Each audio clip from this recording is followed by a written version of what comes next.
Up until last year, people were actually buying their council homes for over £100,000 discounts. Now, in November 2024, that changed and the discounts actually got slashed. And this ranges anywhere between £16,000 to £38,000, depending on where you live in the UK. So in this video, I'm going to be speaking about right to buy, how it works, and the things you need to think about and consider before you actually purchase a council home. Right to buy was actually introduced in the 1980s, and this was a way to actually get council tenants to be able to buy their property. So if you've actually been renting from the council and you've been living in that home for over 3 years, then you could potentially qualify. Now, here's how the discounts actually work in 2025. If you have a house, you get a 35% discount if you've been a public tenant between 3 and 5 years. And then for every year subsequently after 5 years, the discount increases by 1%. And if it's a flat, you get a discount of 50%. And after 5 years, the discount increases by 2% every single year. But this is all capped by region.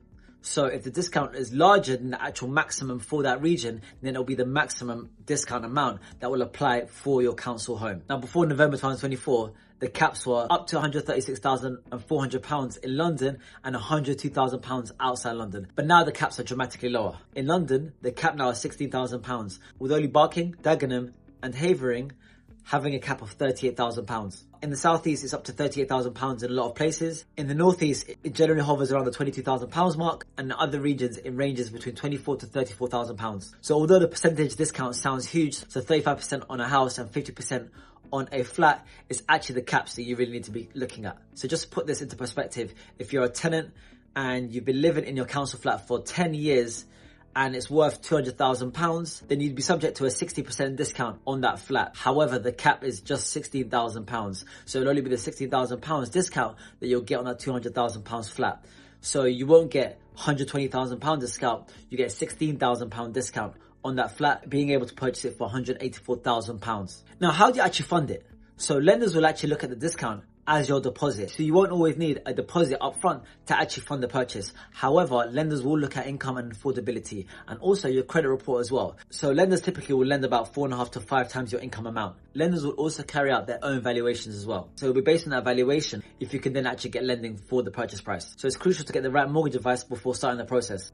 Now, here are the main things you want to look out for. After buying a council property, if you sell within 5 years, you'll have to pay back some or all of the discount. Flats can also come with very high service charges. And as the freeholder tends to be the council, there can be a lot of repairs and roof works that need to be done to the flat, and you'll be liable to pay the cost. It's also worth understanding a lot of ex-local authority projects don't appreciate in the same way that other properties do. You also want to think about long term. Is this a property you want to live in for the long term? Because the discounts aren't where they used to be. So you've got to be strategic. So that's right to buy in 2025. So it's still a good way to get on the property ladder, but it's not as generous as it once was. So if you are thinking about buying your first residential property, I do have a starter guide that breaks this down step by step. So feel free to download it. I'll be putting it in my description. And if you are thinking about buying your first investment property, then feel free to download my How to Buy Your First Investment Property starter guide. And again, this breaks down the whole process of how to find your first buy-to-let, ensure cash flow as well, understanding all the costs and making sure you're avoiding costly mistakes. And I've also got a deal analyzer sheet